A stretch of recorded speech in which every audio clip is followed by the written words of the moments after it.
pleased that this is the lesson. This is the lesson. My own mother, born in a small agricultural community, really small, tells the story of being given a small child-sized bag that you wear across one shoulder that she could wear when she was about 5 years old. Fitted with this, she was taken into the fields with the adults in the household to pick cotton.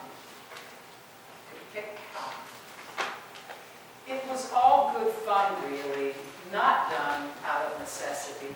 She didn't have to go to work for the family to survive, like in some parts of the world. It was all good fun, but done as a kind of initiation into the kind of life that the family led. Let the little girl go out in the field and learn to pick cotton for an afternoon, and then she goes back to her life until later, maybe that would be her life. These were the people she was from. People who made their modest, and that's optimistic, living from agriculture, who relied on the red clay of rural Alabama. Have you heard of that place? Rural Alabama, to give them cotton to sell, and just as important, tomatoes, okra, squash to put on the table, along with chicken, of course. Chicken that was raised on their land and killed and cooked with their own hands. And yes, I have observed how they did it. Most of us today think of ourselves as far away from that kind of world, although I bet there are people in this room who came from that kind of world. I bet there are. Far from the kind of intimacy with the earth and its creatures and the unpredictability that often goes along with it. But the hearers of our parable in the Gospel of Matthew, the one we just heard, were not far from that kind of world at all. Beleaguered, common people, many of them would have identified with the world of what we call the parable of the sower.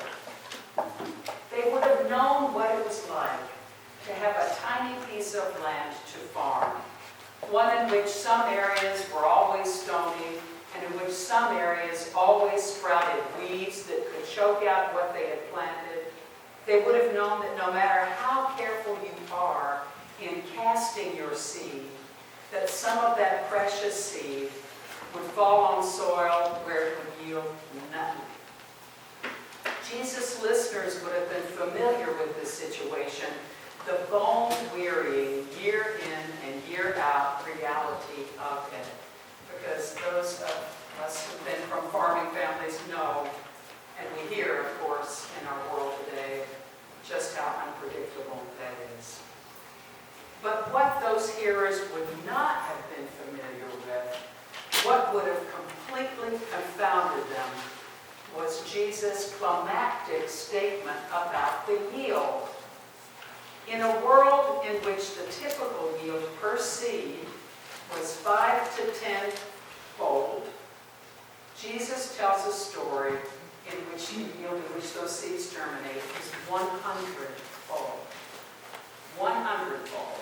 And so his listeners must have been confused and intrigued to have been lured into a story that knew their predicament so well and yet ended with a different, more abundant outcome. Let anyone with ears listen, says Jesus. And remember, he's talking to the crowd first. They don't get the explanation. He's talking to the crowd first. Today, of course, we are the listeners. I don't know, are we the crowd or are we the disciples? I would be the crowd. We are the listeners, and while our reasons may be different, we just take that first portion, there is much in us that wants to place ourselves in the position of the sower in the story. Why not? For the original audience of peasant people, it had to do with the economic and societal blocks they found themselves in as poor farmers. lie squeezed onto a tiny rocky lot, and depending on the weather, full or empty stomachs for the season. For us, perhaps, it has to do with a yearning, sometimes good, sometimes obsessive, for productivity. For we too know what it feels like year after year to cast however we think of our precious seed onto whatever ground has been given to us. That can be our family life, our work life, our church life. We cast our seed.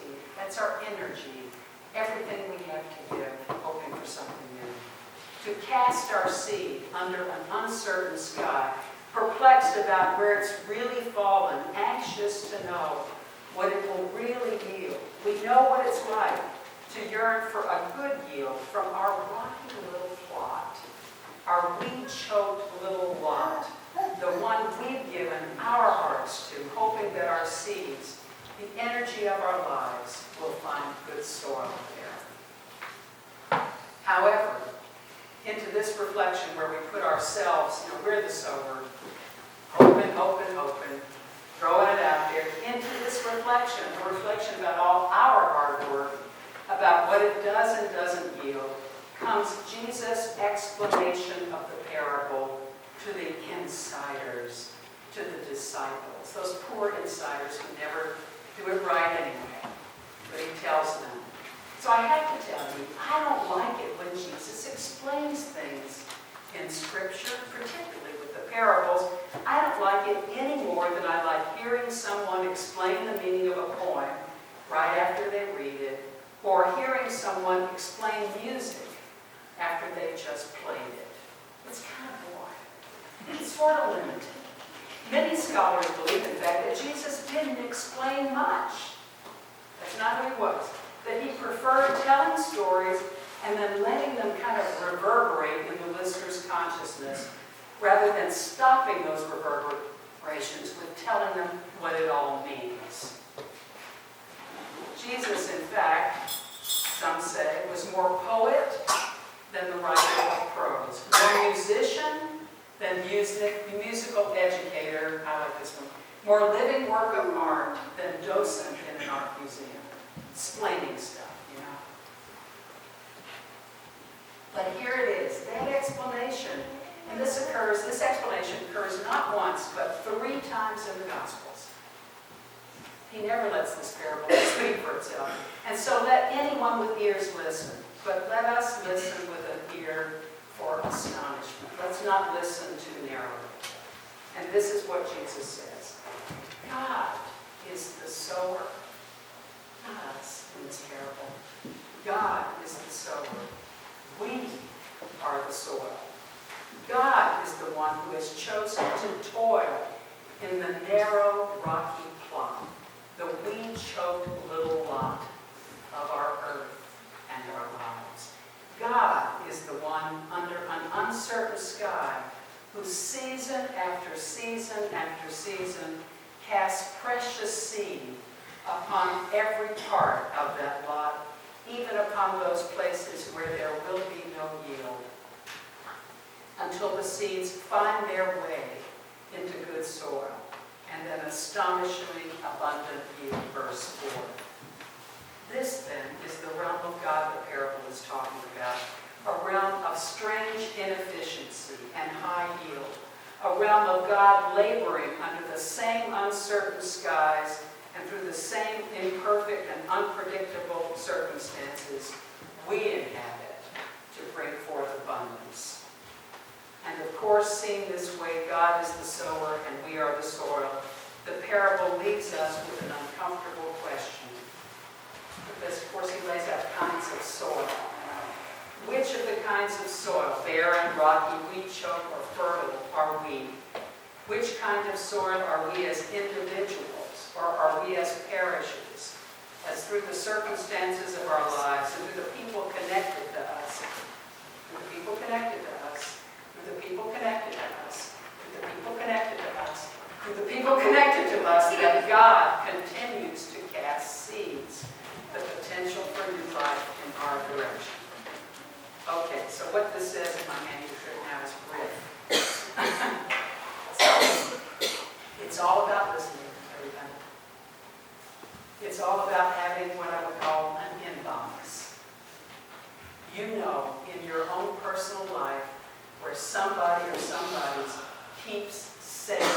something to you. Stop drinking. Start paying attention to your schoolwork.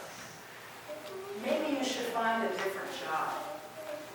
Maybe you need more help at it to get around it. You know all the times, and after a while you begin to hear a theme in your life. That's what this parable is talking about us. What is our capacity to take in those we find trustworthy in our life? Keep saying to us. That's in the personal realm. Here's the parish realm. What's being said by the circumstances of our situation? This is so important on this anniversary for this parish. What's being said in your circumstances? What's being said by the people in the orbit, the broader orbit here, about and to this parish institution? Is there an openness? Is there an influence to receive it? That's what this is all about this. So it's not just about us personally, it's about our communities. It's the same with the workplace. Something's being said and repeated in the workplace, and the workplace doesn't listen. The new life can't happen, the seeds can't take root. So what kind of soil are we? And I would say something further about that. If you're listening to this sermon, you have been, are, and will be all the different kinds of soil that this parable speaks of. You have been, are, or will be the barren path, the rocky ground, the weed-choked patch, the good soil. You have been, are, or will be all these things. It's not like we're one or the other. Depending upon where we in our life, we get to be all of these. But what we can count on, and what should give us courage and strength, what we must count on, is Christ Jesus the sower. Because that is who the sower is here, I believe. His face, a human face. His glorious body strong, because it was broken. His stride steady. His outstretched arm and open hand casting seed upon all of us and upon all parts of us. And upon the huge plot that is this world. And upon the more specific plots that are our lives and that is this parish. His seeds are seeds of truth-telling and courage. His seeds are seeds of compassion and justice. His seeds are seeds of healing and hope and new life. Always new life. They're seeds. It's always about new life. And so as we tend the little plots that have been given into our care, we are not in it by ourselves. We never are, for it is God, the Lord of new life that springs from ashes, the Lord of second chances that come from failures, who goes before us. Don't be afraid. Don't become paralyzed, for look, he is there with an open hand and an abundance we can trust and know, an abundance we will see.